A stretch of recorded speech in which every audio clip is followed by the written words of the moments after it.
Okay, this is my Science 10 Sustainability Research Project. I'm doing hydrogen fuel cells because I think they work.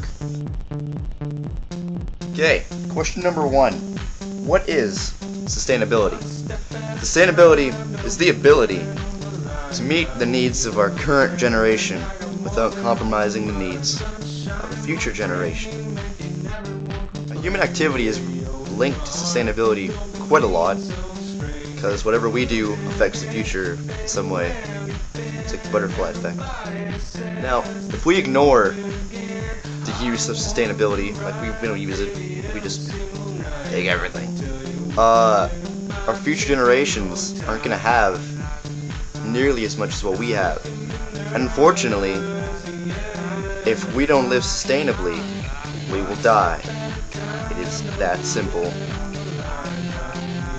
Clear cutting and oil drilling and all that fun stuff is fine right now because we got some. But in the future, we probably won't have any if we keep this up. And the future generations won't have any. And they will die. Alright, some background information about my topic. Hydrogen fuel cells.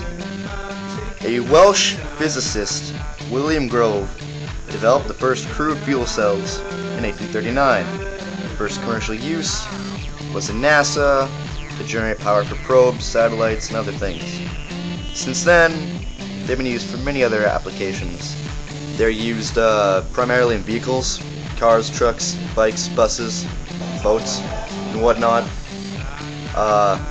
Phones? No. Alright, how does hydrogen fuel cells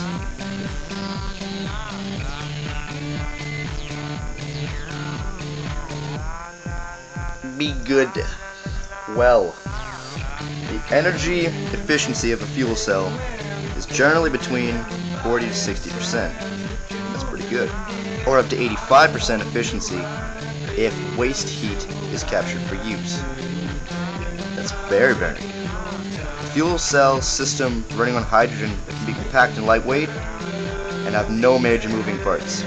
Because fuel cells have no moving parts and do not involve combustion, in ideal conditions they can achieve up to 99.9999% reliability. Very reliable. This equates to less than 1 minute of downtime in a 6-year period. 1 minute, 6 years. That's pretty good. Fuel cells could save 20 to 40% on energy costs when used in cogeneration systems. Fuel cells are also much cleaner than traditional power generation. A fuel cell power plant using natural gas as hydrogen source would create less than 1 ounce of pollution other than CO2 for every 1,000 kilowatts produced, compared to 25 pounds of pollutants generated by conventional combustion items. It's a lot better. Fuel cells also produce 97% less nitrogen oxide emissions than conventional coal-fired power mines. Very healthy, very good for the environment. That's why I'm doing it. Right, now, the cons. The bad things about hydrogen fuel cells. They're really expensive. It's a pretty new technology, so they cost a lot. We can't use them if they cost a lot, so the price needs to drop. Hydrogen needs to be made. It's not just you can't get it out of the ground like you can oil, gas. You gotta make it by burning energy.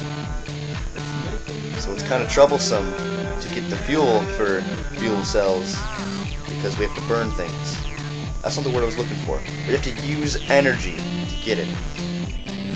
It is also very hard to store, so unless you're making it and using it on site, unlikely. It takes a lot of effort to store because it needs to be frozen, very cold, to transport it. That's hard to do, and it also makes it less useful if it's frozen. If it's frozen. You can't use frozen things. Another drawback is competition. Lithium-ion batteries have kind of taken over the market that fuel cells generally go in. They're cheaper and car companies are already using them. That's drawback. Hydrogen fuel cells, although really not much more explosive than gasoline, are considered really scary. So people don't want to use them because they're really scared. And if you're scared of something, you don't want to use it. Well, okay, this was my Science 10 Sustainability Research Project. I hope you liked it. If you didn't, that sucks, you already watched it. I hope this is good. If it isn't, I'm gonna be really sad.